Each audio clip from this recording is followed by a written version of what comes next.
what was appealing about this was the combination of comedy, of heart, of action, sci-fi, but sort of grounded in the urban aesthetic that we've seen in the previous ones.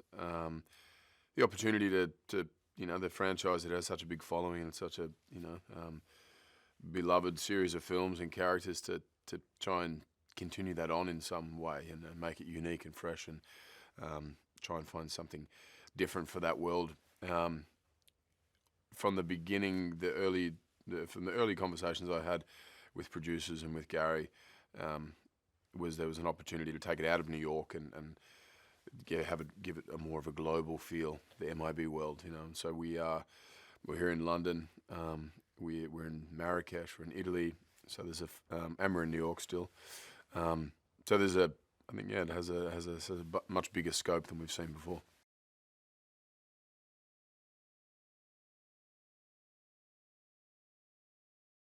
I was really encouraged by the enthusiasm around the films and the built-in sort of fan base, I guess. I was certainly a fan myself, but every time I brought up the film to people, there was just, as you say, such an excitement about what this next chapter could be.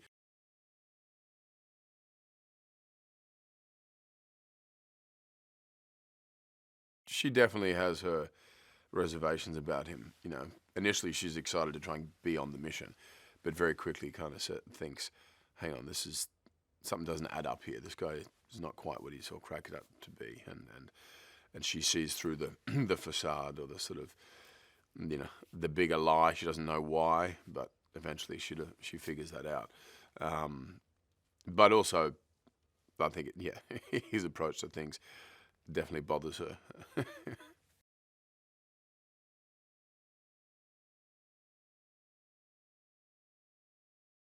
When you put the glasses on, you have the whole suit and it all comes together. And Tessa and I, on the first day for the camera test, looked at each other and thought, wow, this is pretty cool. This is the iconic shots we'd seen in the previous movies, and now here we are, a part of it. So it's pretty special.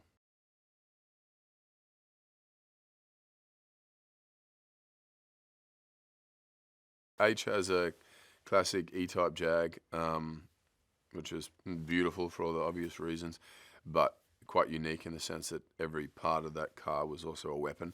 So we had a lot of fun when we're attacked by the dyads, the twins.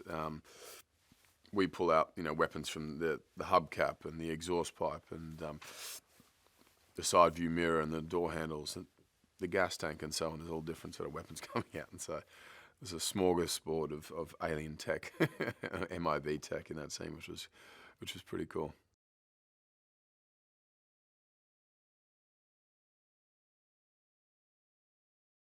Gary has a great amount of enthusiasm and detail and an incredible visual scope for this film and what it could be and what it could look like.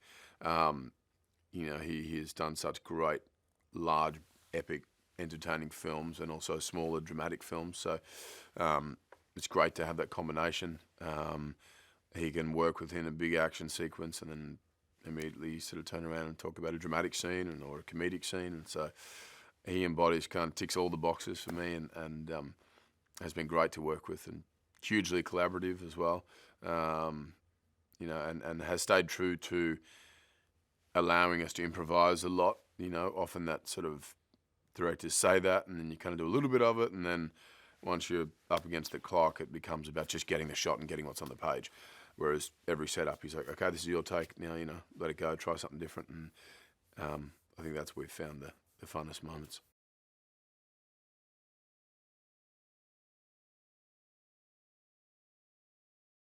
There's a real throwback to the classic sort of cop films that I grew up on, but injected with a sci-fi alien element, which makes it very unique and fresh. It is, there's a great sense of humor to it, and a great, universal scope, and we traverse a lot of landscape in this and a lot of different settings, but a huge amount of heart too. I think it always comes back to the characters and their, interconnected sort of relationships within this world, and what it means to work within MIB, and what you have to give up and sacrifice in order to sort of know the larger truth about what's in the universe, and that comes at a cost, and that is something that I think where the bond occurs, because they're all, there is an element of sort of loneliness, or sort of living some sort of, being a mystery to the rest of the world,